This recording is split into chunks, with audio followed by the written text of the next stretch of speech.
The sun is setting, the cars are lined up and ready to battle on the fastest racetrack on the ARCA Tour. It's ARCA live on Fox Sports 1 from Michigan International Speedway.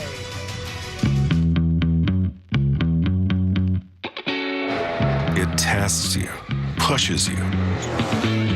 That will to win, to be the best, to do what no one believes you can do. It gets inside of you. Infinger's going to try to make the pass as they come into the tri-oval. You just can't shake it. So week after week, race after race, Schrader trying to take the top spot away. you make your move, survive the rough stuff, Spinning coming out of turn number 4. and if everything works out just right, The Hazard wins at Talladega. you live up to it, if even for just a moment. Today at Michigan International Speedway, you have another shot. An hour outside of the Motor City of Detroit sits the Irish Hills of Michigan. And that's where you find Michigan International Speedway and speeds up around 200 miles an hour. It's the Michigan ARCA 200. Pretty day for racing as the sun starts to set. Big white puffy clouds in a blue sky and warm temperatures in the air. And the speeds are going to be high for sure here today. Cars are lined up, driver introductions wrapping up, but it's time to meet the people who'll be covering the action for us down on pit road. We kick it off with Wendy Venturini. Thanks, Ralph. Will it be experienced veterans like Frank Kimmel and Kenny Schrader to take the checkered flag, or will it be the young guns, the first top 6 starters here in the ARCA field? The average age of them, 20 years old, and the average age of the last 3 winners here at Michigan, also 20 years old. It could be the young guns teaching a thing or two about the veterans here in the ARCA series. Who's going to take that checkered flag at the end of the day, Jim Trado? And one of the cars in those top 6 positions in qualifying was John Westhaley. I say was because he had a very fast car last week at Pocono, if you saw our coverage here on Fox Sports 1. But that very same car was turned around for this week, but he was fast in practice, and it came down to qualifying. And take a look on the screen here. This is the qualifying lap number 2 for John Westhaley and his number 15 Zaxby Toyota. Hard impact into the number 2 wall. As he exited the corner, I asked him what happened. He said the car just snapped loose. Don't know if a tire was going down or just something went awry mechanically. So this Zaxby Chevrolet is a car that he was in last year in Kansas. I asked his crew chief, Brad Parrott, how close is it? He said we had to change a left for a spring and a carburetor. We came prepared with a second car, but it may not be as good as our first one.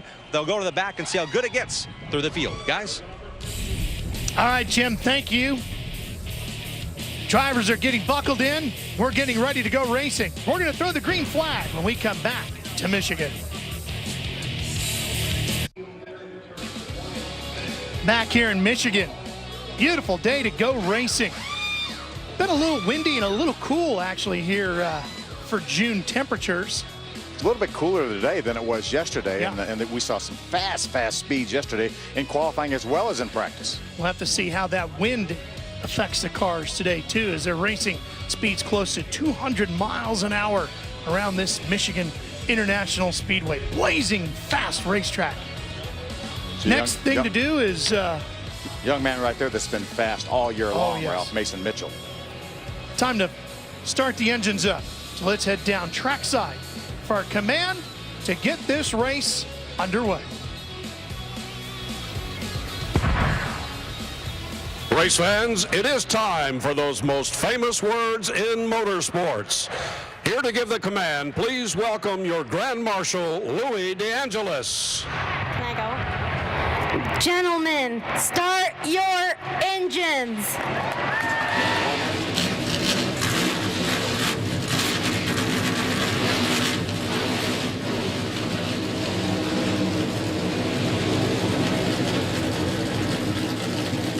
Great job, Louie. Way to get those engines cranked up and ready to go racing. Hi, everybody. Ralph Sheen alongside Phil Parsons as we're all set to go racing here in Michigan. Now, this racetrack, because things are so fast, and it's going to go quick, 100 miles here, boy, or 100 laps, I should say, you don't want to make many mistakes on pit road today. No, not at all, Ralph. You're going to be coming off that corner at 180 miles an hour, and you're going to have to slow down to pit road speed about 55 miles an hour. We saw some mistakes last week at Pocono. It's very challenging, especially when you make green flag pit stops. That's what we saw last week at Pocono, and that's what a lot of the guys down in the garage area are talking about, making green flag pit stops right there on pit road. Speaking of those speeds, Phil, it takes a little bit for a driver to get acclimated to how quick you're going around this racetrack, doesn't it? It really does. And you mentioned earlier, this is the fastest racetrack that this series races on here at Michigan. Faster than Daytona, faster than Talladega. And the real trouble spot is over in turn 2. You get zinging through turn 1 and through the center one. And that exit right there is a little bit tighter because we have a dog leg on the front stretch, actually the tri-oval on the front stretch. So this corner is a little bit tighter. That's where we saw John West Townley have trouble in qualifying. You guys, if you don't have it aimed right, you're going to push. You have to get back out of the throttle, or if the back end wants to come around, you're going to be in serious trouble like John West was. And here's a look at our front row. You were talking about Mason Mitchell did such an outstanding job a week ago at Pocono. Almost ran down Kyle Larson. How about Austin Theriault, his first ever ARCA Racing Series start, and he qualifies in the 2nd spot. Let's go now to our Menards Pole Award presented by Ansel. Here's Wendy Venturini. And the Menards Pole Award presented by Ansel was won by Mason Mitchell, as you just talked about, Ralph. That was his 4th career pole, his first here at Michigan. He was able to give Kyle Larson a run for the money. If you remember watching last week at Pocono, I spoke with Mason right before he climbed in the car about the motivation that gives him for today. It definitely carries a lot of momentum, just taking away the lead there from Kyle for a little bit and, you know, kind of shocking everybody. But we have a really good car here at Michigan, and I'm looking forward to it. Got a good starting spot, and we'll have good pit stops, and hopefully we have the Thermal Technology Services, Musselman's Applesauce, Ford Fusion, Victory Lane. Now, Mason Mitchell has been in position to win several times, including this season. He has 4 second-place finishes in the last 9 races, but Mason Mitchell would really love to get to Victory Lane today in Michigan. Menards Pole Award presented by Ansel. Let's take a look at the last race. And everybody was chasing Kyle Larson, weren't they, at Pocono? Yeah, really from practice on, it looked like Kyle Larson was going to be the guy to beat. But late in the race, we had a restart. Mason Mitchell was able to get by Kyle Larson on that restart. And you can see his crew pretty happy. But Kyle Larson fought back, got back by Mason Mitchell, and went on to win that race. Yeah, but he also said he really had to drive hard to earn it, too, didn't he? And that's how it should be. Yep. Absolutely. Cars rolling out onto the speedway. Behind the pace car, getting ready. It's like a 2015 Ford Mustang pacing the field here today. Looks like Mason Mitchell, the pole sitter, has chosen the outside for this initial start. Let's take a look at our Scott Brand Rookie Challenge Spotlight with Jim Trado. And Mason Mitchell, by all means, is a rookie team owner. You know what? This kid in December said, I'm making up my own team. He literally lives at the shop in Mooresville, North Carolina. And as he's our Scott Rookie Challenge Spotlight, it's more about him as an owner and maturing as a driver. Just at age 19, this young man put together a team. They have now built 5 brand new race cars in their shop. They are working on chassis number 6 to match this race car because they like it so much for these intermediate tracks. This young man has a lot on his plate, but certainly worth recognizing. He's the only driver this season, guys, that has a top 10 finish in all 7 races run thus far in the ARCA Racing Series this season. So I think this young man should be in the spotlight a bit more, and I know he's starving for that first victory. He thinks it may come today with that very fast Ford. Starting grid from Menards at the top of the screen, showing you where everybody's lining up in the field today. The 52 of Ken Schrader here as well. Good to see Ken back. Yeah, it's been a long time since Kenny ran a super speedway race in the ARCA Racing Series, but whenever Kenny Schrader tees it up, you know he's going to be competitive. Well, we're going to have the green flag when we come back. You know, the great thing about Twitter is you can hear from your friends all around the world. Our buddies from Skid Row in Belgium said, we're watching the ARCA race, so let's kick the tires and light the fires when we come back, boys. Ready for the start here of our 100 lapper from Michigan International Speedway. Is that Menards starting grid again. Let's go through some of the onboards we're going to have for you today. We've got 5 different driver perspectives for you, beginning with Spencer Gallagher in the 23. We're also going to ride along with Cody Kaufman. He had a top 10 in his super speedway debut last week at Pocono, and he will start from the 6th spot in his Jegs Toyota. Justin Boston is in the 25. He had a real good run going a week ago at Pocono as well. He's going to carry some cameras for us. We're going to ride along with Austin Wayne Self in the 22 car. He was third at Talladega earlier this year. He starts fourth in his AM Technical Solutions Dodge. And the driver who is chasing Kyle Larson all the way to the line a week ago in Pocono, Mason Mitchell. Starting on the pole here, trying to right what I'm sure he considers a wrong from a week ago. Let's head down pit road once again. Here's Jim Trado. Well, one driver I want to say in the spotlight is making his debut here. It's the number 66 of Austin Theriault. Flashback 2 years ago, this car led the first 59 laps with driver Brennan Poole behind the wheel. Very confident setup, very comfortable car, but it's his debut, and he's never raced at a track bigger than a mile, so he qualified well. He's hoping about lap 50 or so to know what his car has and be there at lap 100. Wendy? I want to spotlight recently turned 59-year-old Kenny Schrader. Ken Schrader has 17 wins in the ARCA series in his 66 starts, but hasn't raced on a speedway since Nashville 2001. He's doing so because Matt Tifft, his regular driver, doesn't turn 18 till next week. Ready to go green from Michigan. 200-mile-an-hour speeds, 100 laps around the 2-mile over, and we're racing live on Fox Sports 1.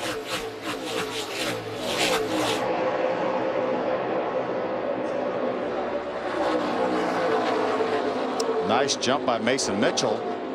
He had the 66 of Austin Theriault right behind him, pushed him out in front of the inside car. Oh, Coughlin is up high in the Jegs car, that bright yellow machine. You got to be careful up there, Phil. It gets pretty loose up in that stuff. Certainly does. We haven't seen anybody up there. A lot of debris up there. How about Justin Allison, that 88 car, going 3 wide to get a couple spots? Kimmel right there with him in the 69. Will.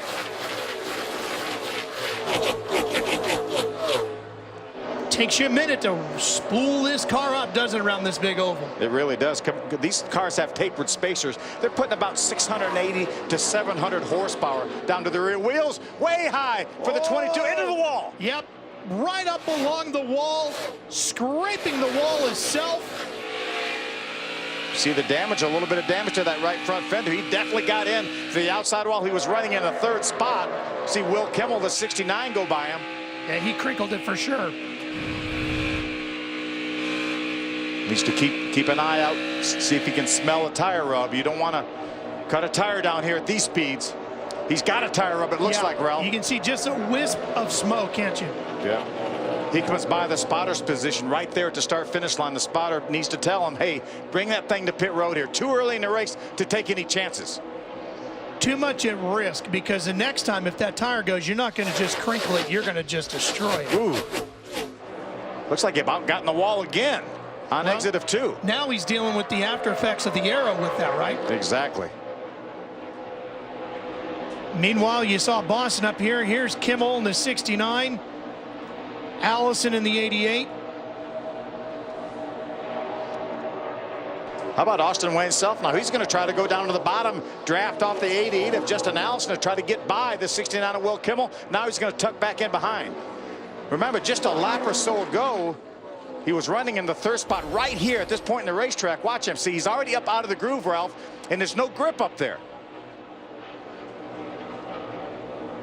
Let's see what it looked like from his perspective. He just feathered under the throttle. More than likely, he was probably a little bit loose, Ralph, and he just got out of the groove into the loose stuff. Caution is out.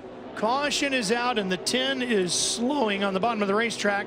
Rick Clifton, and then the 97 of Tom O'Leary, the 4th, in the grass. See some smoke out of the 97 car.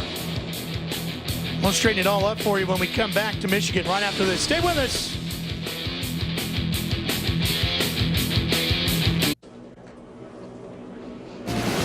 Coming up next, NASCAR truck racing heads to Illinois at the Gateway Motorsports Park with Camping World Truck Practice beginning after our race right here on Fox Sports 1 and streaming live on Fox Sports Go. Fox Sports is your home for complete NASCAR coverage all season long. Well, first time for the trucks at Gateway since 2010, and there's 8 drivers that have experience in trucks at Gateway. Only 8 of the field. Wow. Well, let's see how we got here. Smoke just billowing out of the 97 of O'Leary.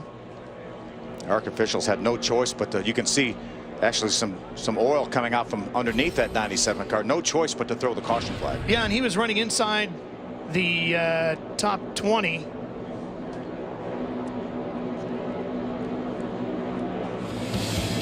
Running up in 19th. We'll be right back.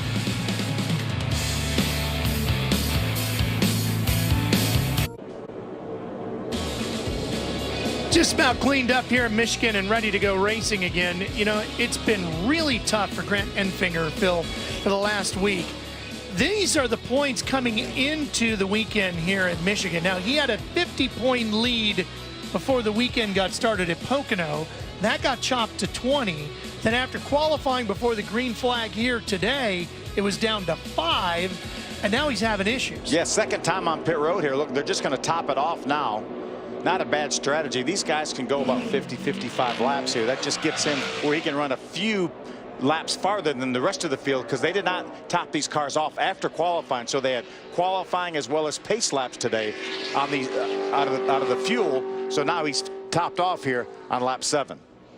Now, Austin Wayne Self, remember in the 22, he was the first one to brush the wall. He came down pit road as well as they're working on that car. Wendy, what did they do? Any idea?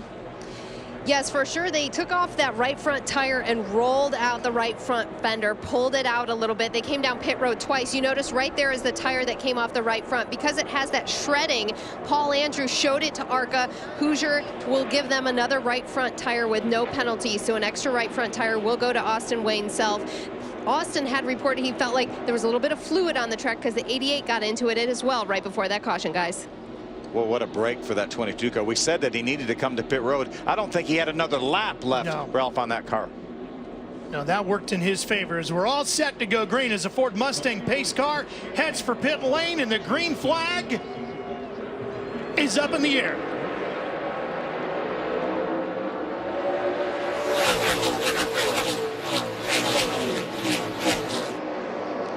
Great start for Terrio on the inside in the 66 car. Yeah, but look at our new leader, Mitchell, on the outside, who was leading when the yellow came out. Boy, he is strong, picking up right where he left off at Pocono. How about Frank Kimmel, the 44 car, the Menards number 44 Toyota on the outside of the 25 of Boston. Strong run early here for Frank.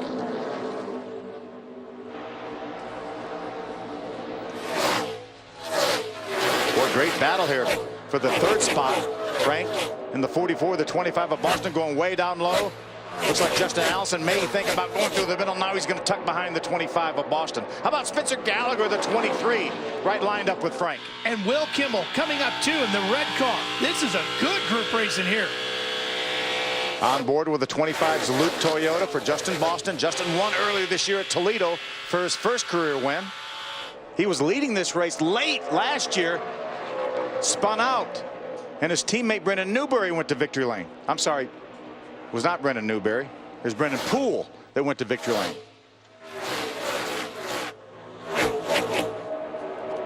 Side by side now, Spencer Gallagher going way down to the inside of the racetrack to try to break the draft on the 44 Frank Kimmel. And that's one of the things about Michigan, Phil, is it's wide all the way around this facility. We're used to seeing him run 2 wide here, 3 wide even.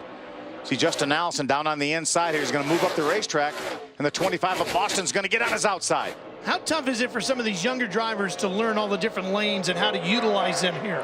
I tell you, it's really forgiving. That's the key. Austin Wayne Self found that it wasn't that forgiving early on here when he got up too high going in turn number 1. But as long as you stay down in the black and you've got room to go 2 wide, at least down there, if not 3 wide, then you're okay. A lot of grip down here. You can see that groove around most racetracks, but this one, that black groove, wider than most because of those multiple lanes.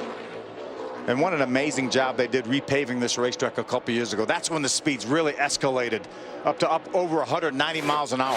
We saw Josh Williams in the 6 get just a hair wide, and just in front of him is John West Townley in that 15, marching his way back up through the field here. He's up to 12th right now, and that's Zaxby's 15. How about the 90 of Grant Enfinger? We saw him make 2 pit stops. What a recovery for Grant now. He's already gotten by the 15 of John West Townley. Remember, John West, as we documented early in the show, had to go to a backup car. Not one lap on the racetrack in that 15 car for John West. And Self, same thing with him. He's restarted 16th. He's moved up to 13th. Here comes Kimmel, charging in the 44. He's running in 4th as he battles with Allison in the black 88. Allison tried to make the move down on the inside, but Frank had the momentum on the outside. How about John Westphalen now lined up with Tom Hessert? Tom had to go to the back of the pack because they had to replace an oil line after qualifying. Townley splitting the slower car, and Hessert 77 as he gains another position. That moves John West, that Zaxby's Toyota, up into the top 10. And now that you're in the top 10, and we've just really begun this race, only 14 laps completed, as you see Allison getting back around Kimmel, he can now start to position himself to battle for the win. Now you can start talking to your crew chief. Okay, here's what she's doing. I need this change, pit stop, really get yourself going. Fight for the win. Yeah, he's close enough now to the lead that he knows he's got a pretty decent car. He just needs to fine tune on it. Again, as we talked about early on, no mistakes on pit road.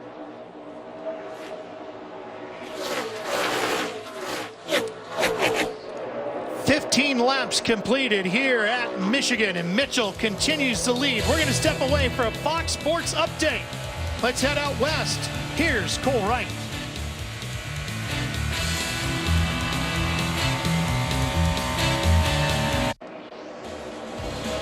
Mason Mitchell's been the car to beat at Michigan since we've been green.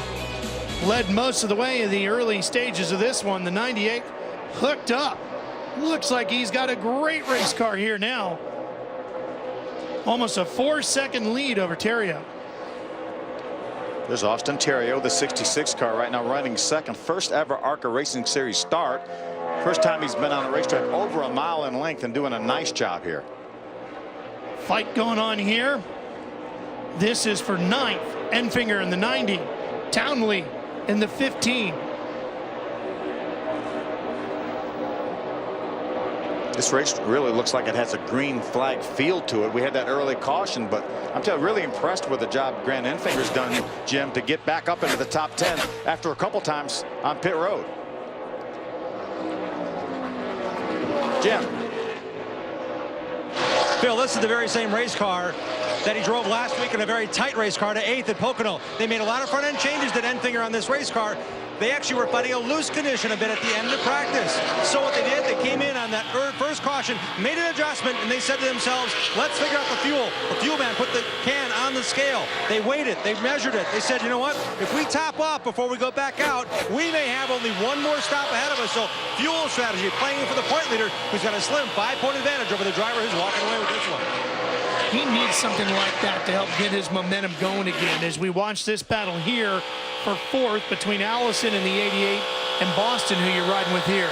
Yeah, that was a good move here by Grant Enfinger to come down pit road and then come back in on one to go to top it off, because that definitely gets him in his window. We talk about the pit window being somewhere between 50-55 laps, but that's when you're full of fuel. Remember, these cars qualified, then they had 3 pace laps before this race started, so I don't think anybody can go past lap 50 from the initial start.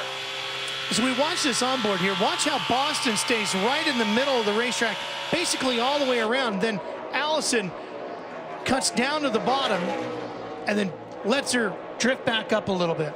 Different lines through the corner. Yeah, just have to search for grip down there. And some of these cars, you're going to get a little more grip on the bottom. You see John West a little bit wider entering, but then in the center of the corner, he gets a turn, tries to get underneath Grant. He may pull beside him now in that battle for 9th.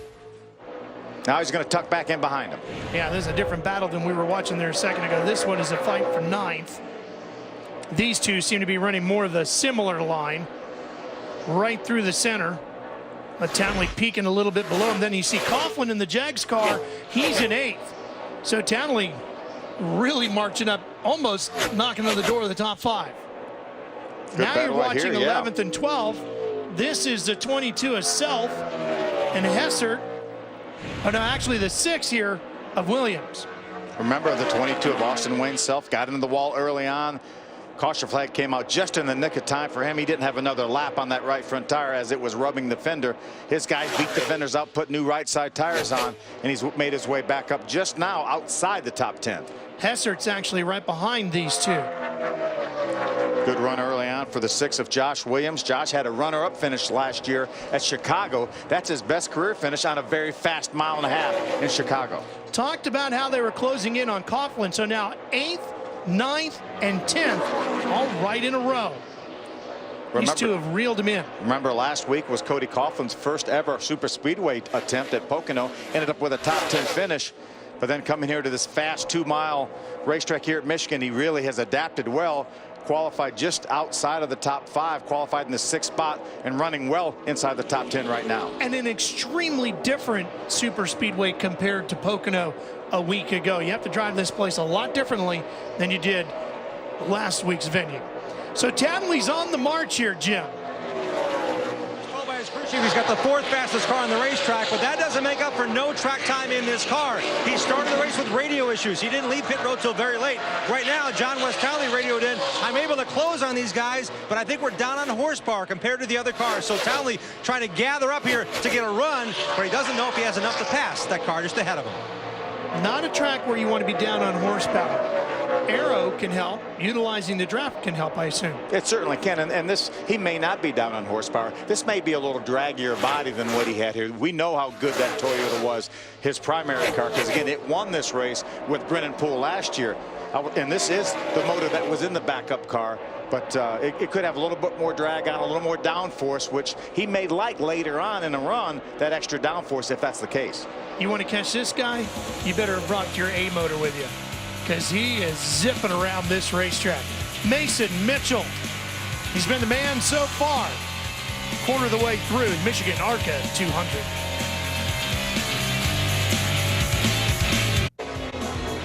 For the most part, it's been clean and green for Mason Mitchell as we work our way just past the first quarter of this 100-lap race. 71 to go here at Michigan International Speedway. 4 cautions in this race a year ago, only 1 so far here today. For Scott Brand, rookie spotlight, Mason Mitchell, the 19-year-old out of Des Moines, Iowa. Well, you know, we were talking about him at the beginning of the show. I believe it was Jim that did the report on him. In fact, he started his own team and everything he's done there. It's such a challenge just as a driver to get situated in this series. And here he is as a car owner as well, as we watch this battle between 9th and 10th. Yeah, Grant Enfinger was able to make the move on the 55 of Cody Coughlin. John West Townley was able to get by both of those cars and move on up to the 8th spot. He's chasing down the Kimmels now. Frank and Will running 6th and 7th, but Cody Coughlin just hanging in there, doing a nice job. Remains in the top 10 here. Again, we're 31 laps into this thing here. We know we're going to have a pit stop here within about 20 laps for most of these guys. John West Townley has run down the Kimmels. Frank in front of Will. John West really has a great car right now. He's 2nd fastest car on the racetrack that last lap, and see if he can close up on Will Kimmel. Will driving the 69, had a great top 5 run last week at Pocono. Frank had his usual solid top 10 effort. Frank was in the finished 7th at Pocono last week. All these youngsters up front, and there's Frank Kimmel, just waiting for them to bobble, and the veteran ready to capitalize. John West is going to look down to the inside of Will. Not going to be able to do anything with him that into the racetrack. No, but he might get a good run in a draft here going into 3. Slower traffic in front of them as well. And these guys logging laps right now. John West is on the way towards the front. Looks like Mike Buckley, the 28 car that they're going by. Frank leading the way here. Will and right behind him, saving a little bit of fuel right now. Townley really seems to gain ground closing on entry into the corner too. Yeah, he's able to drive that car hard into the corner. Right there on the backside of Will Kimmel. Get a little bit too close, then you start losing a little bit of air off the nose, and then your car wants to get a little bit tight. See if he tries it here this time. A little more room on an exit off of turn number 4 than you do off of turn number 2 because of the tri-oval.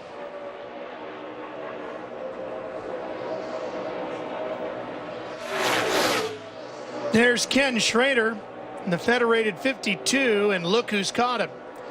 Mason Mitchell has worked his way around.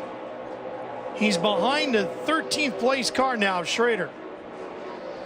and try to put him a lap down here. Kenny a little bit off the pace. I talked to him yesterday, and he said, I'm not sure that it hasn't hurt me running a Cup car here because of so much downforce on these Cup cars. But here goes John West Townley. He got by Will Kimmel going after Frank. And he did it on the outside. He went around the outside of Will. What's he going to do here with Frank Kimmel? Will he use the outside on the 44 or go to the bottom here? He's going to follow in Frank's tire tracks right now. Let's see if he can make the move on the outside down here at this end of the racetrack like he did just a moment ago. He may have found something up there on the high side, Ralph. He's looking up there. Look at the good run. He gets up off the corner. Man. Yep, he's there. Here he comes, and Frank Kimmel, the veteran, gives him plenty of room.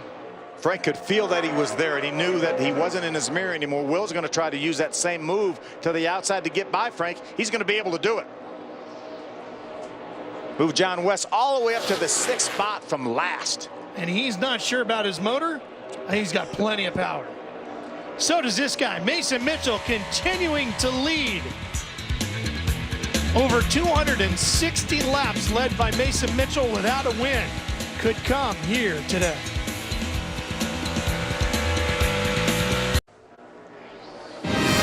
Tuesday, July 15th, baseball's best gather in Minnesota as the captain, Derek Jeter, takes the field in his last All-Star game ever in what promises to be an emotional and unforgettable night. Special coverage begins at 4:30 on Fox Sports 1, followed by the 2014 All-Star game at 7:30 on Fox and streaming live on Fox Sports Go. Boy, growing up, I couldn't wait for the All-Star game to come on. Oh, man. Loved it. Watched Al Kaline and Denny McClain and all those guys. All for the those Tigers, yes. yeah.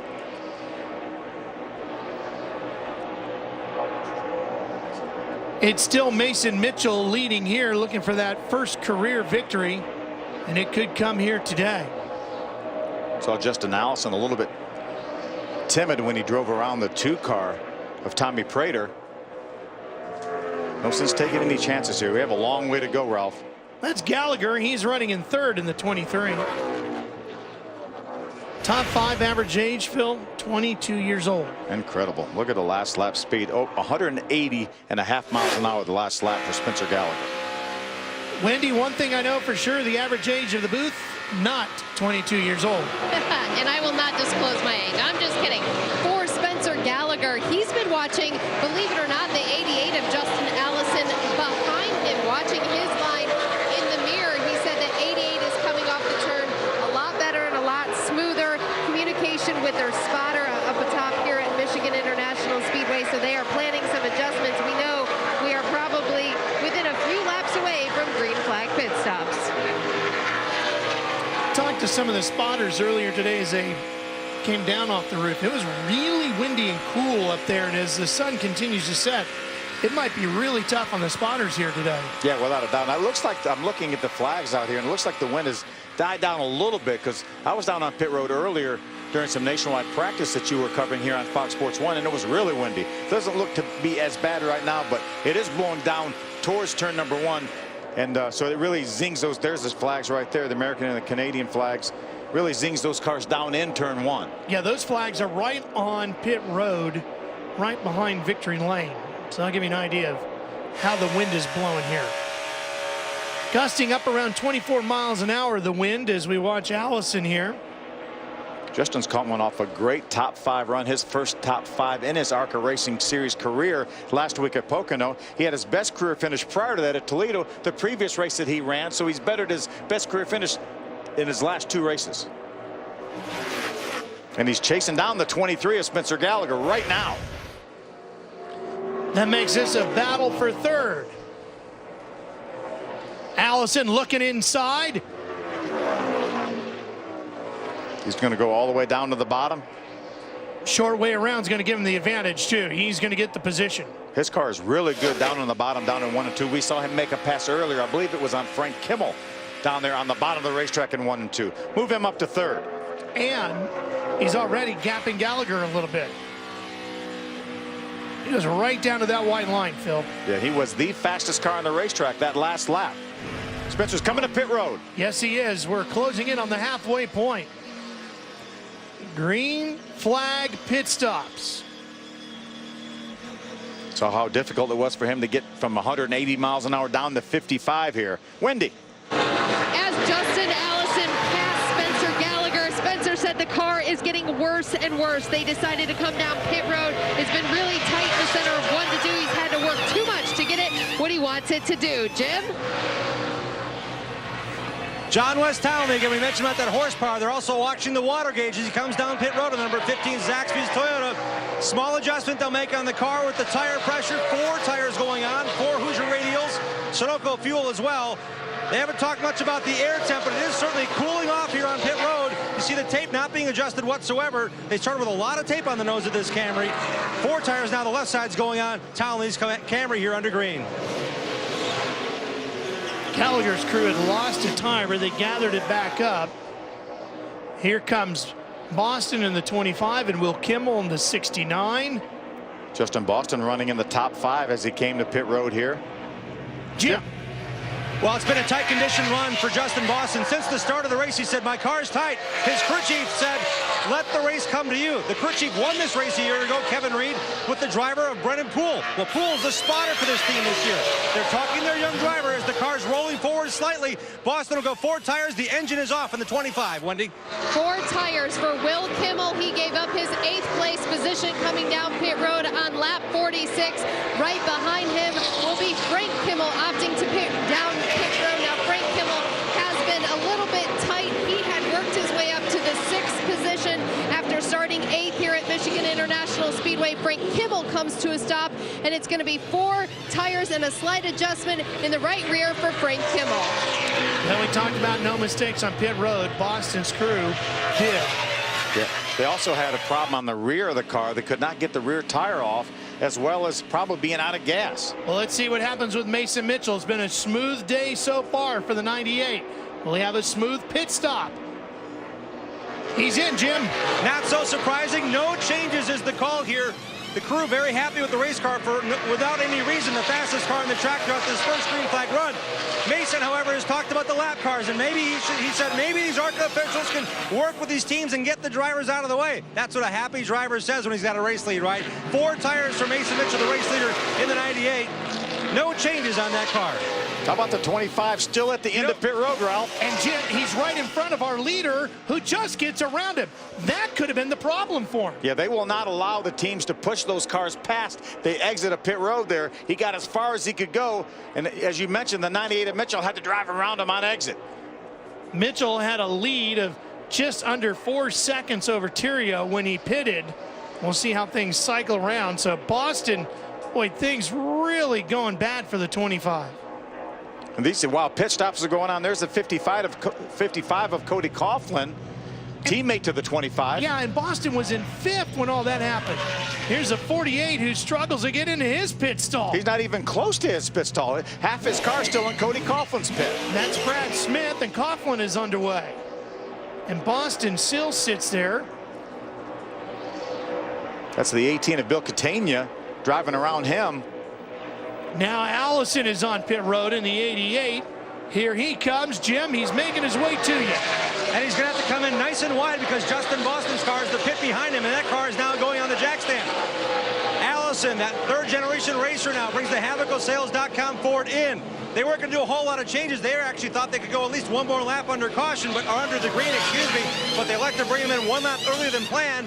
The crew went to scramble. They've got 4 tires now. No adjustments except for a slight air pressure to help Allison through the corner. Middle of the corner is where he wants to help, and he's got it now with 4 tires and Sunoco fuel. One thing about Michigan International Speedway, Phil, is it's a wide, long pit road. Plenty of room to work in the pit box. It certainly is here. That's why it didn't make any sense for the 48 of Brad Smith to come in and block that car in the pit like that. Wow, look at Townley diving through there. There's the 22, our leader, Austin Wayne Selfie, has not come to pit road since the caution flag. He last pitted on lap number 6. We know now he's in his window. He could probably come, when he comes to pit road, he's going to be able to go the rest of the way, which I think most everybody is going to be able to go the rest of the way because they ran 45 laps or so, counting plus qualifying plus the pace laps. Well, we are past the halfway mark. Scheduled for 100 laps here. We talk about not making any mistakes on pit road, Ralph, and we saw several of them made. Not even our leader, Mason Mitchell, in the 98 car, when he came into his pit, he had trouble with the jack. Let's take a look, Ralph, at what happened to Mason Mitchell on his pit stop. Watch this on the left side. The car's a little bit too low. He's signaling for his guys to raise the car up. The car's a little bit too low there. The shocks haven't released enough to allow that car to come up, and that's going to cost him several precious seconds. Well, it cost him a position to Terrio, who is now in front of him. Remember, they've been running 1 and 2 with Mitchell in front of Terrio. Now it's the other way around. It's Self, Enfinger, Terrio, and Mitchell. And boy, things just continue to get worse for Boston in the 25. Undoubtedly something that they could not fix on pit road. They're going to have to go behind the wall to see if they can make some repairs. Meanwhile, John West Townley right now being shown in the 7th spot. There's Austin Wayne Self. He's our leader. John West essentially just unlapped himself if the caution flag were to come out right now. Looks like Austin Wayne Self has designs about getting back around the 15 of John West Townley. Even with that crinkled right front, he is pretty racy in the 22.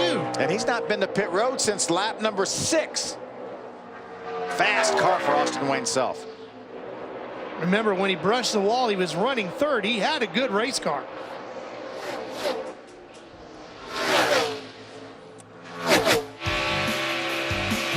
Well, the majority of green flag pit stops are done. There's a couple of guys that are going to need to make at least one more stop. We'll see how it all cycles out when we come back to the Michigan ARCA 200.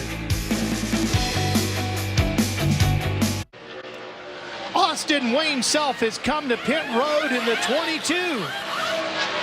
He came in as our leader. Remember, he put it under caution. The car is not running right now. He may have actually run out of gas, Ralph. See if he can get it running. Remember, we saw Justin Boston's car being pushed and never refired. They can't get it going. It's really hard to get these cars refired, especially if you don't squirt some fuel into the carburetor. We have a tire over here off of somebody's car. It looks like he's got it fired now. It's sputtering. There's Grant Enfinger, who inherited the lead. He comes to pit road. There goes Self. Now he's got it cranked. How about no mistakes on pit road, Ralph? It's killing him. He had a great stop, and now Enfinger's in. Jim. And he wanted to lead that lap. He came in a lap later on purpose. This may be their final stop. They're looking at the right front, getting the right front in. They might have made a spring adjustment on the right front. But nonetheless, he led that lap. He said, did I get the 5 points? They said yes. The point leader now changes the rights. They're going to come around, change the laps. A bit of a longer stop and an adjustment with the right front tire off this number 90 Motor Honey Ford. He said the car was a bit snug, so they made a tire pressure adjustment as well. Enfinger down. He now kills it. The veteran out of Alabama now has troubles getting the car fired down pit road here. Well, you led a lap for 5 points, but you're giving up potential positions and more points because the pit stop's going wrong. We had a guy making his first ever ARCA start, Austin Terrio, now, who has inherited a lead that was clean on pit road. He may be the only one that was clean on pit road. And that might make the difference here today. Wendy, Self is coming back. Yep, it's a drive-through penalty for Austin Wayne Self, but multiple problems. Not only were they trying to get it fired because he was out of fuel, they had a tire go across pit road while cars were coming around, and then the air gun almost left the pit box area as well. So multiple things going wrong for Austin Wayne Self here on lap 60 at Michigan. We said at the very beginning of the show, you can make maybe one small mistake, too many problems here. Watch the front tire there. Look how much trouble he has with that right front tire. The tire carrier, he's going to bounce it off the wall. And that's that one guy's job right there, is to catch those tires. You see, he caught one of them, but he didn't catch the other one. That's going to cost Austin Wayne Self that pass-through penalty.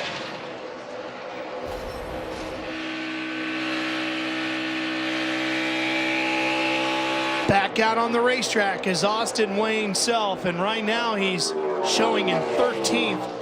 When he came back from break, he pitted out of the lead. Now he's 13th. This young man here in the 66, Terrio, is your leader. We had a big swing in time there too, didn't we? Because Mitchell was leading. He was up 4 seconds on Terrio.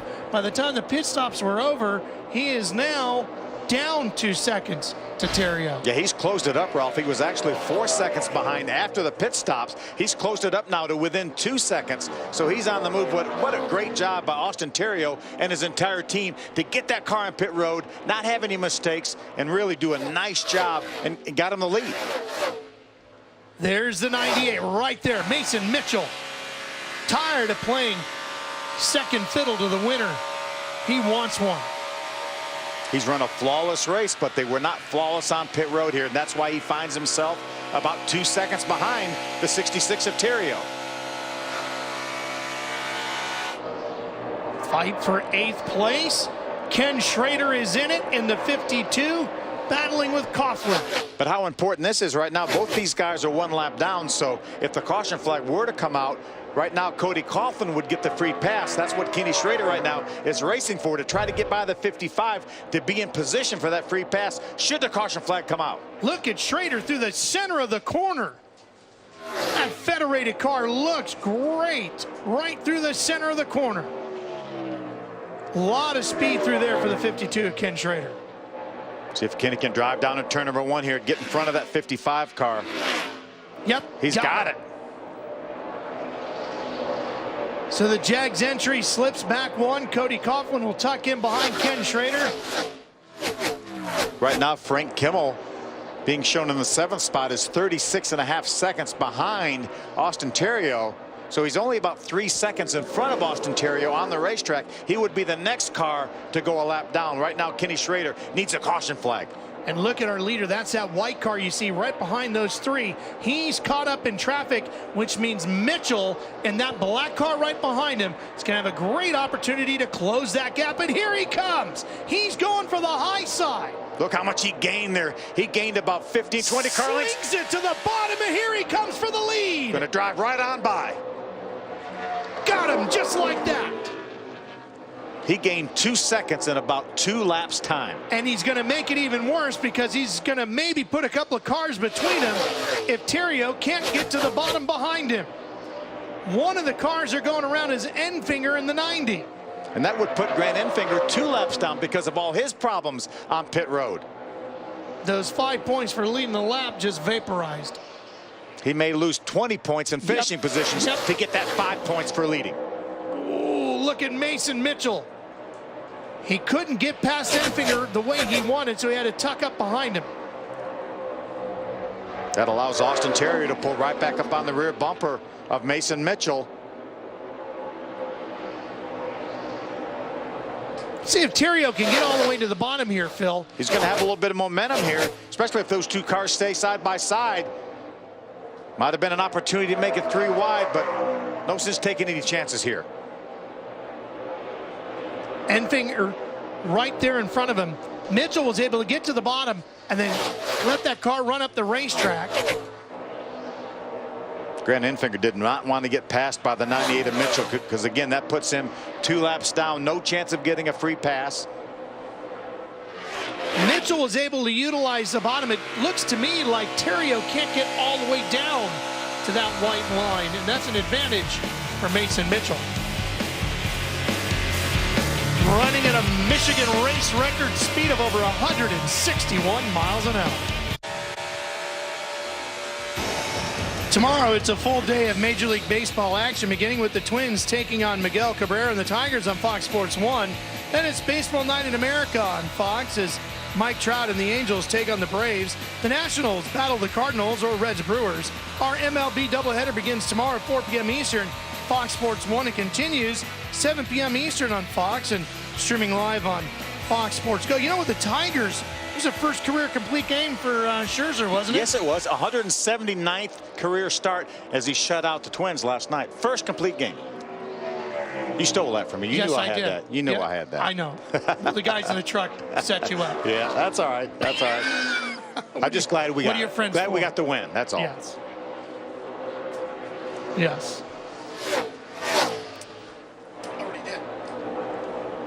So Kenny Schrader running here in the 52 and 8th. Yeah, Kenny's about to go 2 laps down, Ralph. Right now, Frank Kimmel has been put down a lap, so Kenny's out of position to get the free pass and getting ready to go 2 laps down. Look at Mitchell. Already 1.2 in front of Terrio. He has a fast car. He's had a fast car this entire race. And on that lap, let's see what he does. Let's see if he... That grows. As he gets around Schrader. Was the fastest car on the racetrack once again. Only about a half a tenth faster than Terrio in the 66 car. There's Terrio right there coming off turn 2. Phil, we've talked a lot about Mason Mitchell and, you know, all these second place finishes and all that. And right there racing with Kyle Larson a week ago. You know, it just had to stick in him all week. I'm sure in your racing career you had weeks like that. How do you deal with that as a driver and as a team? How do they try to get Mason ready for this week? Ralph, I still think about the second place finishes I had years and years ago. So it's very tough, but I tell you, that young man has a lot on his shoulders, starting his own race team and actually living at the shop and working on the race team. So I think he's pretty dedicated, pretty focused on getting to the next race. And right now he knows that he was close last week, and he knows he has a great car today. If we can make no more mistakes in this race, he has an excellent chance to get the monkey off his back and get to victory lane. But talked to him in the garage area yesterday, and he's pretty solid, pretty dedicated. He's going to, if he doesn't get it today, it may come next week at Elko. Well, the top 3 are all thinking the same thing, right? They're all looking for their first career wins. And here we are, you know, we've been talking about super speedway racing these last 2 weeks, and now we're going short track racing right after that, Elko, Minnesota. So for some of these guys, this is where you want to take that opportunity, get big points, because next week, next race will be pretty tough if you go short track racing. That's exactly right. A couple short tracks in a row, as you mentioned. Elko next week, then a week off, then Winchester, that high speed half mile at Winchester, Indiana. Down to the pits we go. Here's Jim. Well, guys, one thing for certain, Nick Ramey oversees the Roush Yates engines here in the ARCA Racing Series. All the Ford guys race with Roush Yates engines. Well, one important note is Mason Mitchell's making notice, not only in this garage, but in the NASCAR Sprint Cup Series garage when it comes to engine building. Doug Yates of Roush Yates engine has come down to take a peek at how things are going on down here. Jim, guys, we just blew a motor, and it's Boston. Right in front of the 98. We were riding along with Mason Mitchell right in front of him. You can hear some bad sounds from that 25 car. He needed to get to the bottom, but couldn't cut to the bottom right away because there was a tremendous amount of cars coming behind him. Yeah, Justin did a nice job maintaining control of that car, and so did Mason Mitchell, who was right in his tire tracks. And as soon as that engine let go on that Zaloop Toyota, you saw Mason turn down to the bottom and get underneath him. And she went in a big way. Boy, what a tough day for Justin Boston. Oh, right?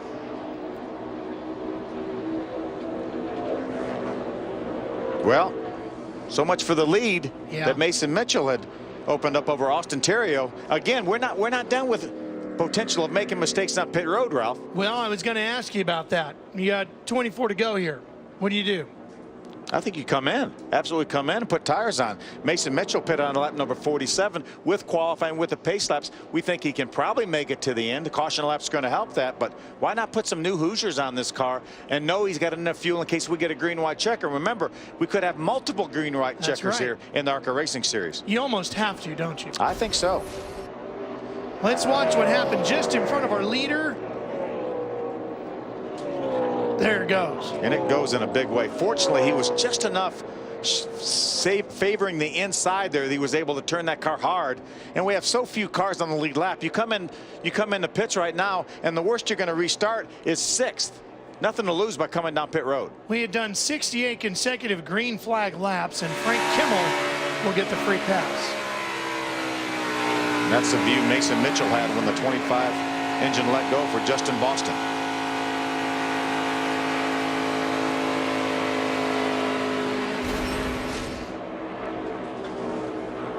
Boston coasts into the garage area.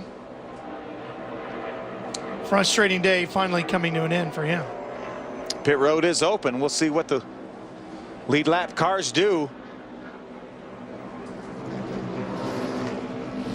No. They're going to stay out. Well, boy, if the Spencer leaders, Gallagher's going to come in. But Spencer right now is our third place car. Yep. Is that John West Townley following me along with Will Kimmel? Yeah. Nothing to lose for these guys. No.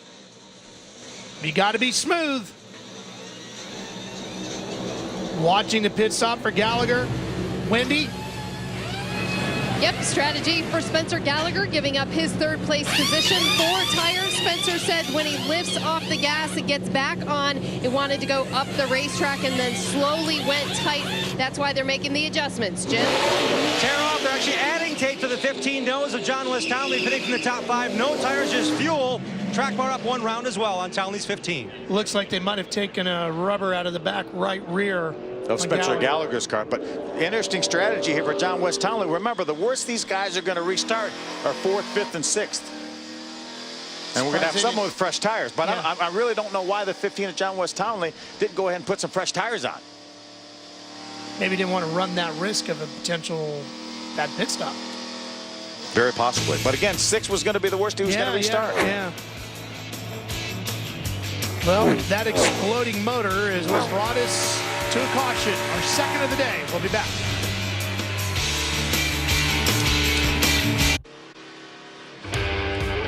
Tomorrow, the world's oldest sports car endurance race comes to Fox Sports 1. The 24 Hours of Le Mans begins tomorrow at 8:30 a.m. Eastern, only on Fox Sports 1, with continuing coverage on Fox Sports 1 and Fox Sports 2 throughout the weekend. You catch the entire race streaming live, Fox Sports Go. Track's not ready just yet. When Boston was hung up on the outside, it left a trail of oil all the way through 1 and 2 that the crew is working hard to get taken care of. We'll have about 20 to go when we come back.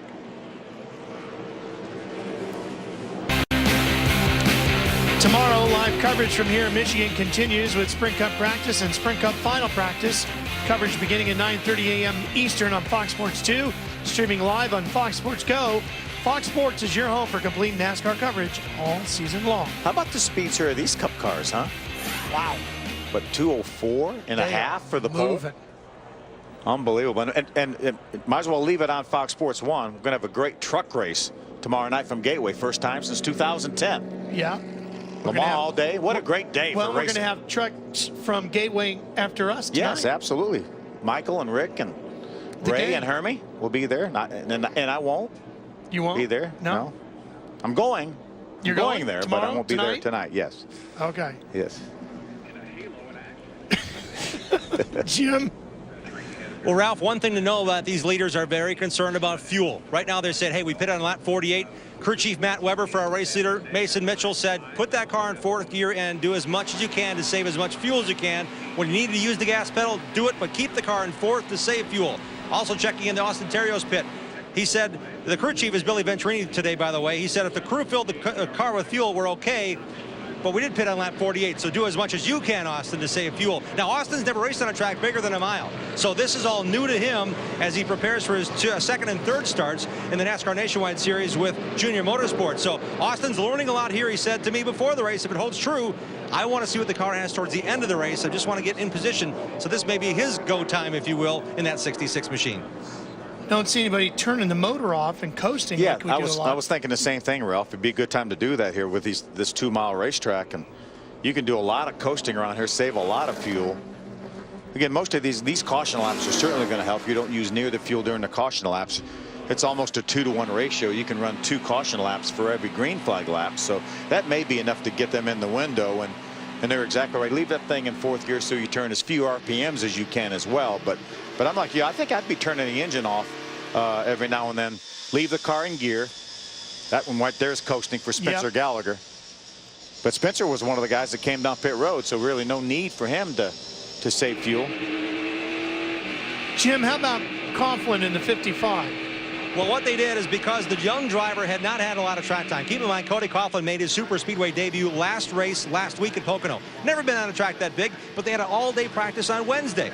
What I just checked in and talked to his crew chief, Jeff McClure, about, this 55 machine on the entry has never been comfortable, never been right for this young driver. So he's been getting pointers on corner entry and actually being coached corner to corner by spotter and driver coach Scott Wimmer.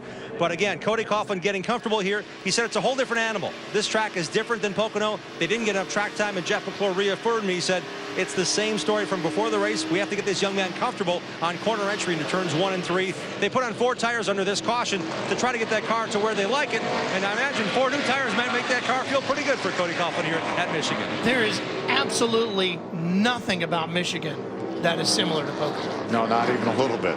fast speeds, but that's about the extent of it. Yeah. And that is the same Scott Wimmer, multi-time winner in the Nationwide Series, as well as a former Cup driver. I saw him in the elevator on the way up here. He's spotting, and then driver coach, as Jim mentioned, for Cody Coughlin, great race car driver.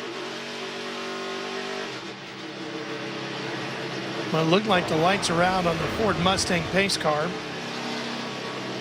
Going to have 17 laps to go when they restart this race. Max Scherzer, complete game shutout last night for the Tigers.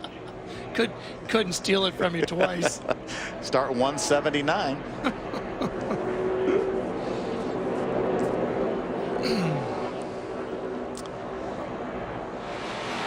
'98 of Mason Mitchell is going to take the inside. The initial start and the first restart, he took the outside. Yeah, so he's going to shake it up a little bit. Maybe because he's thinking about the oil down there in turns 1 and 2. I think that's exactly why he's doing it, Ralph. He wants to stay away from that. Where that motor had let go. Wow, look how close the two of them are in the front. Yeah, Terrio would like to push him down a little bit. He doesn't want to go up where that Here we go. Let's see how turns 1 and 2 play here as we go back to green with 18 to go.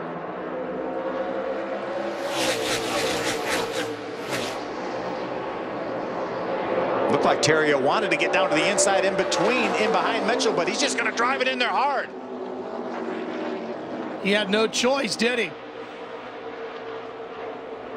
He stays to Mitchell's outside.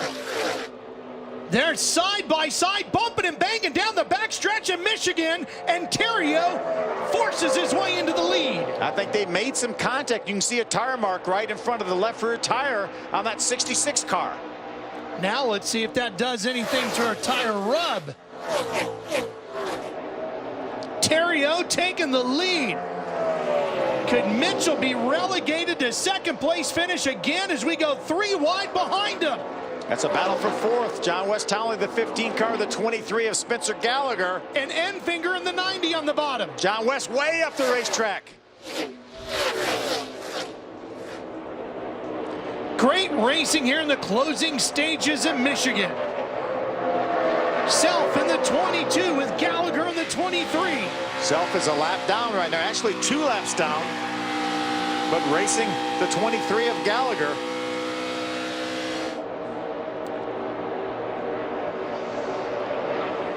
Justin Allison doing a great job here running in the 3rd spot. And the top 2 continue.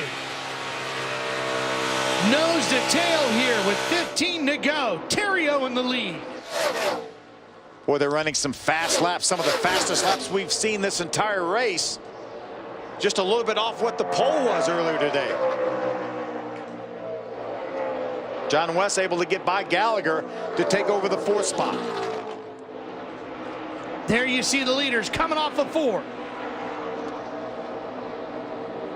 You talked about how hard it was for Mason Mitchell to finish second again last week at Pocono, and here he is. He's been in the driver's seat this entire race, and he finds himself with 14 laps to go, chasing somebody.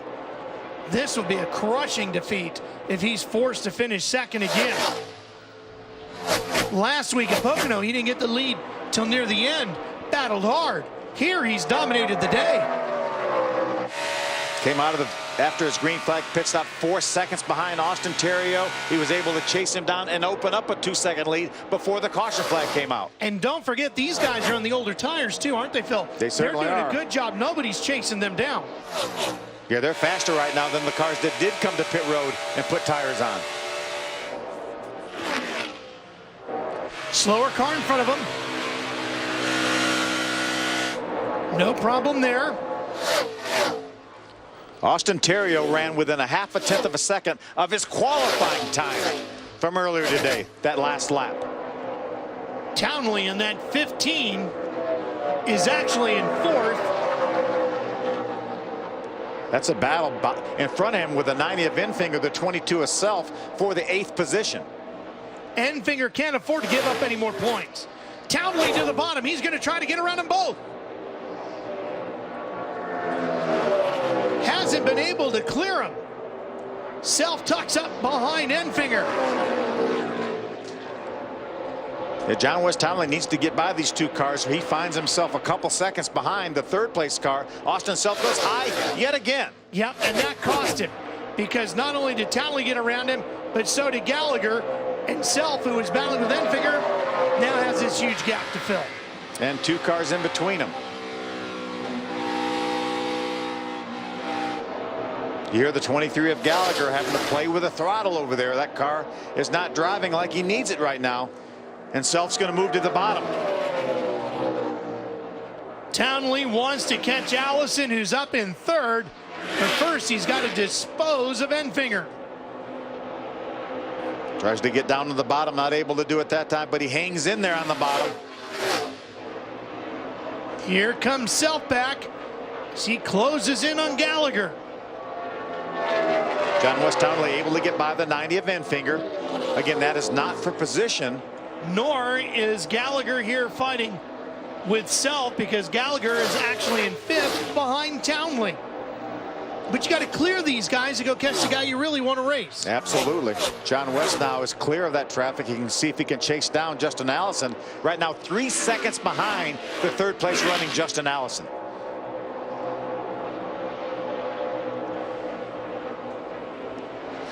Terrio has opened up an almost 2-second lead over Mason Mitchell now. Boy, that clean air is something. Mason Mitchell had it for most of the race. We saw him get the lead back from Terrio in some heavy traffic.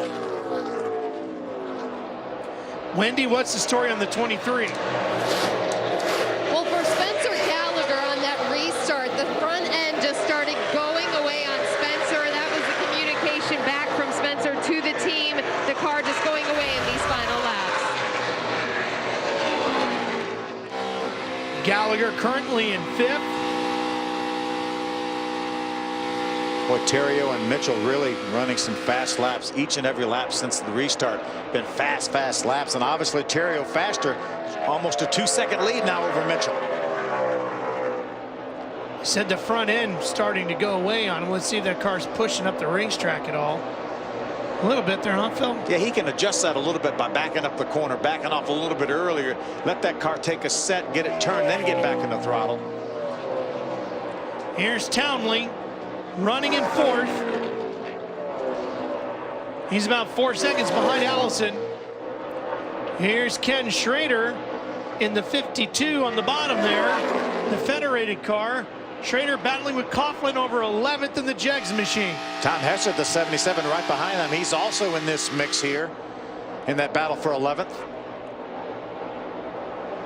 Both of these cars, or all three of these cars, 2 laps down.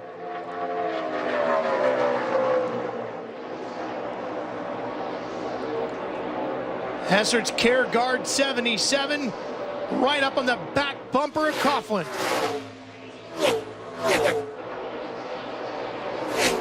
Still a solid run for Cody Coughlin in the first time at a track of this size and speed.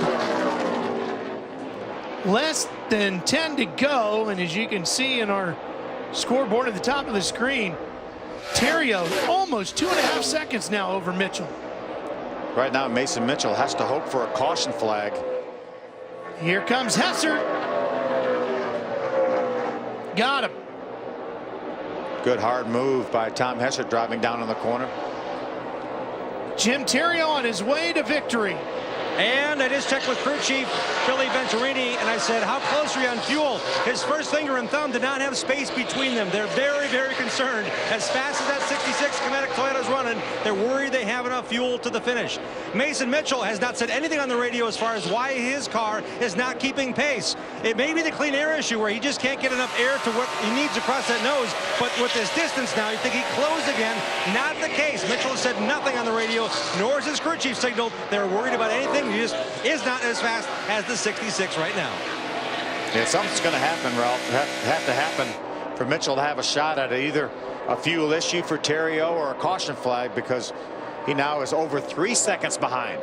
Yeah, and at that point, it's not the dirty air. You're in clean air when you're that far back, right? Yeah, that last lap, Terrio was 0.4 of a second faster than Mason Mitchell. Coming down to 4 laps to go here. Mason Mitchell has to be wondering, what do I have to do? Remember, we talked about him picking the inside on that last restart. Terrio had no choice but to go through the speedy drive. Track workers did an excellent job cleaning that racetrack up. It looked like there may be some stuff on the racetrack, just a stain, and he was able to stay on the outside of him and get the advantage on Mitchell on that restart. Yeah, but I would have done that too, wouldn't have you? I would have put my biggest challenger up there. Yeah, I would have too. I think, unfortunately, it just didn't work for him. No. Terrio just wasn't going to be detoured. I mean, the kid's done everything right, Mason Mitchell. Absolutely. I mean, not that Terrio hasn't. Terrio's car maybe has just come in better here in the later stages. Remember, both of these cars pitted back on lap number 47. We've had a number of caution laps since then. 3 to go. As we heard, fuel is still something that we have to keep an eye on for Terrio. No challenge from third. Justin Allison now over 9 seconds behind.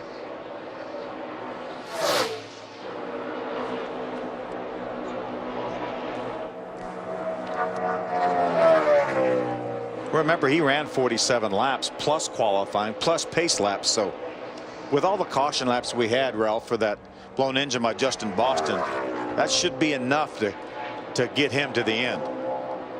Phil, we are getting deeper into the twilight of the day here. Cooler temperatures. Maybe that's impacted Mason Mitchell's Mitchell. car. Absolutely, yes. Should be seeing the white flag next time by for Terrio.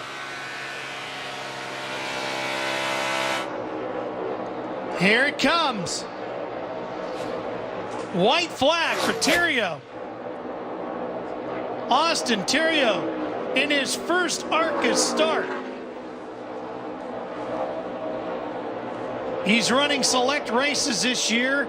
The NASCAR Nationwide Series for Junior Motorsports. Finished 15th in his first start at Iowa back in May. Is that a little bit of debris on his grill? Obviously, with only a half lap to go, that's not going to affect anything. Maybe it's helping him. On his way to becoming the 19th different winner in the last 19 Michigan races. 6 different winner in 2014. Checkered flag awaits, and the winner of the Michigan ARCA 200 is Austin Terrio. First win in his first start.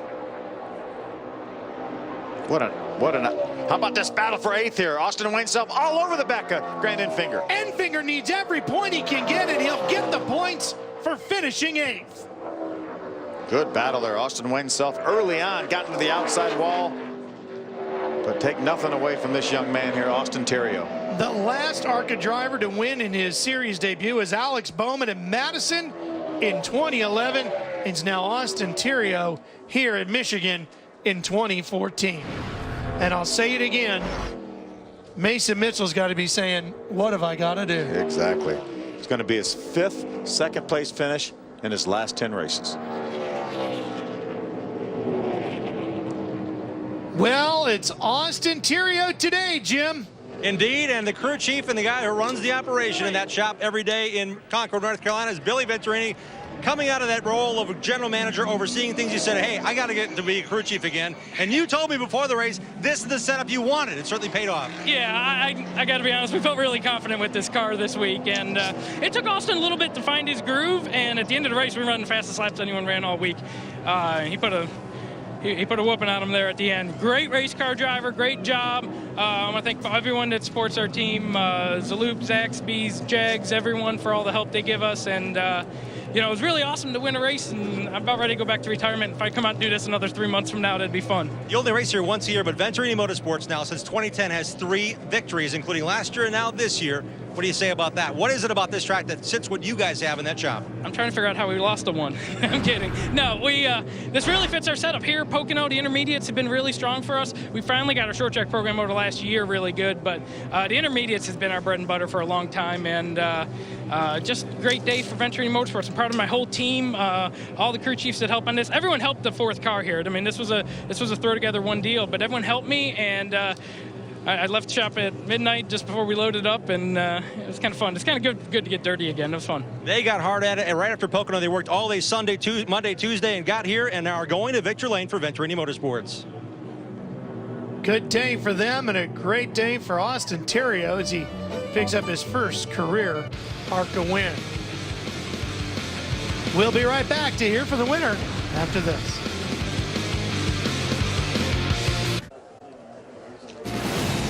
Coming up next, NASCAR truck racing heads to Illinois at the Gateway Motorsports Park with Camping World Truck Practice beginning after our race right here on Fox Sports 1 and streaming live on Fox Sports Go. Fox Sports is your home for complete NASCAR coverage all season long. Jim Trato's down there and all the fun in victory lane. Indeed, he's looking at his crew saying, guys, how did this possibly happen? Austin Theriault tested 5 laps last week at Pocono to get used to these ARCA racing machines to race here at Michigan. As his crew chief said, it was a last-minute deal, but it's got to be a sweet one, Austin. John West-Townley, his teammate here for Venturini coming in. You have a look of disbelief, Austin. Why? Well, I knew we had saved a little bit for the end of the race. Car ahead of us was going really hard at the beginning, and I just wanted to feel it out. I mean, this is all new to me. And I didn't want to tear up a good piece. You know, that's why we were conservative qualifying, and we just rode around for about half the race. And I figured on that last restart, he probably thought there was going to be oil up there and it was going to affect the race car. But I just said, hey, we're going for the win, and these guys deserve it. So I just held it wide open through 1 and 2, and we came out with the lead. So I'm really proud of all the Venturini Motorsports guys, and you know, couldn't be happier. I appreciate it. Now, okay, here comes the kiss from Big Bill. This is a tradition from Andy Granatelli, fellow Chicagoan. I do have to ask you one more question on that restart. If you let go, Bill, thanks. You guys got close, real close on that restart. Did you have to come down, or was that your line? Well, it was a little bit of a side draft. I probably did it too hard, but I mean, it was towards the end of the race, and we weren't in the corner. You know, nobody was going to get wrecked, and we came out with the lead, and that's all that counts. Austin Theriault wins in his debut here in the ARCA Racing Series. Wendy, Gatorade's flowing here at Michigan. And I'm with Mason Mitchell with his 5th second-place finish in the last 10 races. Mason, where exactly did the car go away after that restart? First off, I got to thank everybody at Musselman's Applesauce and Thermal Technology Services. We had a really good Ford Fusion here today. Dominant car. Just last restart, you know, I forgot we were at a 2-mile track and we got door slammed going down the backstretch. So it's unfortunate we got raced that way. You know, we'll remember that one and take notes on that. So, but all in all, we had a good day. Crew prepared me a really awesome car. You know, I can't thank all the hard work we put into it. Big picture, though, I think we came out here with the points lead. Unfortunately, we didn't get the win, but, you know, we'll have that sometimes. All right, thanks to Mason Mitchell. That's 2 weeks in a row following back up from Pocono, where he also had a strong run at the end, guys. Wendy, he led 65 laps, most of all drivers. Ralph, this is what he was talking about. Got door slammed there. That's Austin was just side drafting a little bit. He said, I probably did it a little bit too hard. There you see the contact right there. And I think Mason Mitchell is contributing that to part of why his car wasn't quite as good after this. Could have upset the car. He moves those fenders around a little bit, you know, changes the downforce. Doesn't take much. Well, it was enough to put him in victory lane. We'll be back.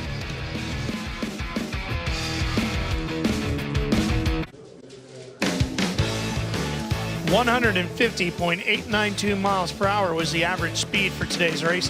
Fastest race ever here at Michigan for ARCA. Wow. We were headed up towards an average speed of over 160 miles an hour till Justin Boston lost an engine. But what an outstanding run by Austin Theriault in his debut here in the ARCA Series. I know another guy who won his first ever ARCA race. You. Yes, a long time ago, though. Good for you. Will Kimmel, nice solid run for him in 6th. Frank Kimmel is uncle in 7th. Justin Boston had a good day going, ended up in a bad way, 21st, and a lot of frustration. Top 15 finishes for Thomas Prater and Ron Cox, both cars out of the same team. Looking back through the rest of the field, Tom O'Leary and Wayne Peterson rounding out the 26-car field here today. Back downstairs we go. Here's Wendy. And I'm with John West-Townley, who comes home 4th today here at Michigan. John, an exciting weekend for you because you guys had to go to a backup car last minute, but the first laps were the green flag. Sum up the race for you. Well, I mean, it was all day. You know, it was a pretty strong car. I mean, all things considered. I mean, you know, at the end of the day, it was a backup. Sadly, wasn't the primary. I wish we could have raced it, but top 5, good effort for the Venturini team. I got to thank Zaxby's and congratulate my teammate, 66, Austin. He did a great job. Just can't wait for the next one. I mean, I think we're going to Elko next. I think that's right, in the ARCA series, and be racing the truck series tomorrow night. So really excited. The last couple of weeks you've had Brad Parrott as your crew chief. That's been a good experience for you. Talk about what that challenge has been. Well, I mean, Brad, we have some history, so we know each other pretty well. So I think that helps. Already having some chemistry, built up with him coming over. I think it put us one step ahead. So we'll keep on. We'll keep on keeping on, I guess, and hopefully we can get us a win next time. All right, safe travels to Gateway. John West Townley coming home 4th is headed to Gateway for the Truck Series race. Jim Trado. And the driver finished ahead of him and continues to show massive improvements here in a limited schedule in the ARCA Racing Series. Just his 6th race. Let's check in with the grandson first here. Justin, great run today at Michigan. How were you able to adapt? You talked about not being comfortable before the race. How did it come to you during the race? I just pretty much figured I'd better man up and go. That was the biggest thing. Our Havico sales Ford was good all day. From the drop of the green flag, I feel like we could have won it. Honestly, it was a little bit of my error there on that last restart. But all in all, it was a good day, I feel like. Now, when it comes to comfortability at these speeds, does Grandpa help you at all? Yeah, he tries to keep me calm and cool and, give me as many pointers as he can. And then he tells me to just drive it. And Donnie Allison, I asked you where you were during the race. We tried to find you, the grandfather of Justin here. You've had a lot of laps here. What did you see in these young men today, and where did you watch the race? Well, I was right up on top of the suites in the right inside the pit road here, and I watched the race from the same place the whole time, the whole day. And in fact, I watched practice from there too. But Justin, he's got it. I mean, everybody's looking for it, but he's got it. And I've said that all the time. And Howard and the team BCR is giving him a good car. His car at the end of the race was extremely good, and he came around. And he's never run anything like this before, and so I know he can do it. I mean, I have all the confidence in the world in him, and we got to get things a little better maybe, but he'll work on that just like during the race. The last 6 or 8 laps of the race, he ran as good as he ran all day, and you can't ask for anything more than that. Under the keen eye, the speed of the Allison family continues here with Justin. A great top 5 finish for the 2nd week in a row, guys. Yeah, and Jim, if he keeps going the way he's going, there will be another Allison in NASCAR's Cup Division soon. Only 2 cautions today, matched the fewest ever here in Michigan. They're still celebrating in Victory Lane. We've got a little bit more to do when we come back.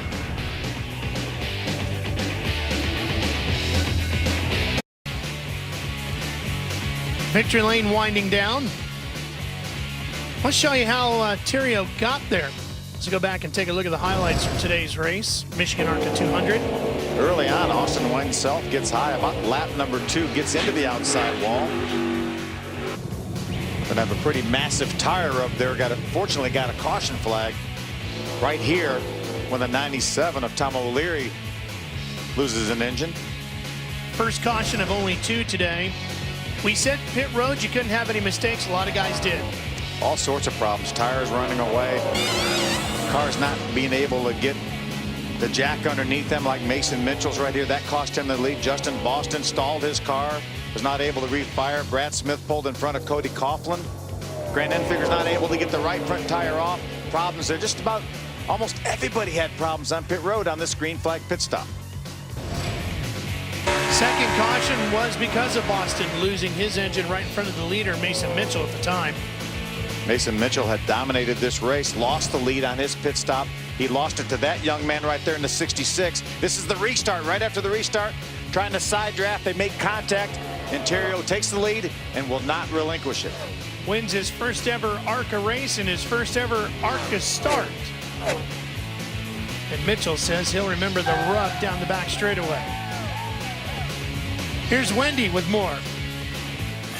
And I am with Spencer Gallagher, who comes home 5th here at Michigan Speedway after overcoming problems on pit road and even problems the last few laps, Spencer.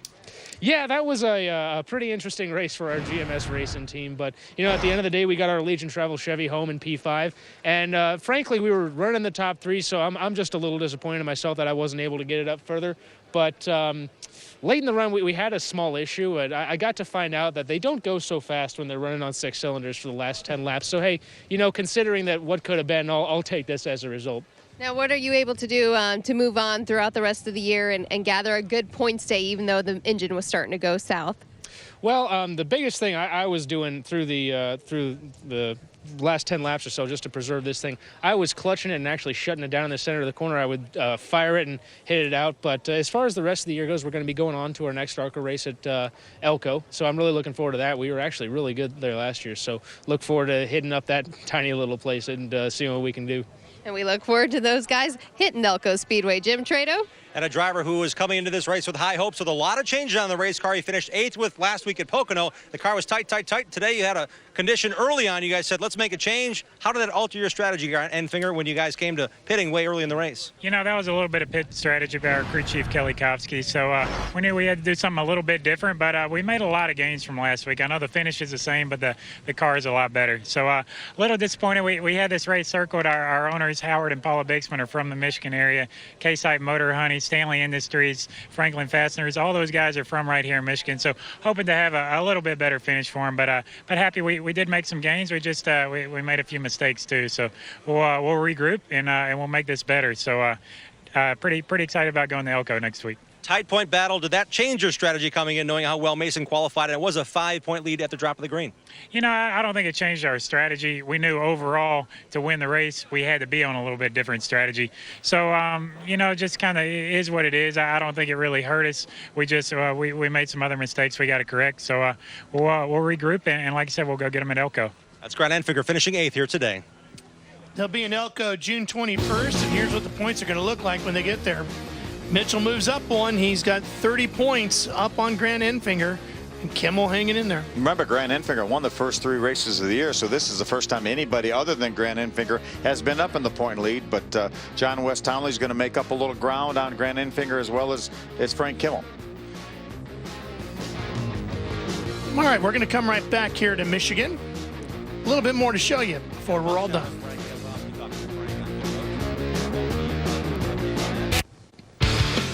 Right after us here on Fox Sports 1, it's NASCAR Truck Series practice from Gateway. That'll be right after us. You know, we're moving on, but there's another gentleman whose career is coming to a close here in Michigan. Yeah, the track operations manager, Barry Gibson. He dates back to when Roger Penske bought this racetrack back in the early 70s. He's been here ever since, and as you mentioned, his time's winding down. So I want to tell him thank you for what all he's done here at Michigan International Speedway. Well, Austin Theriault is the winner here at Michigan.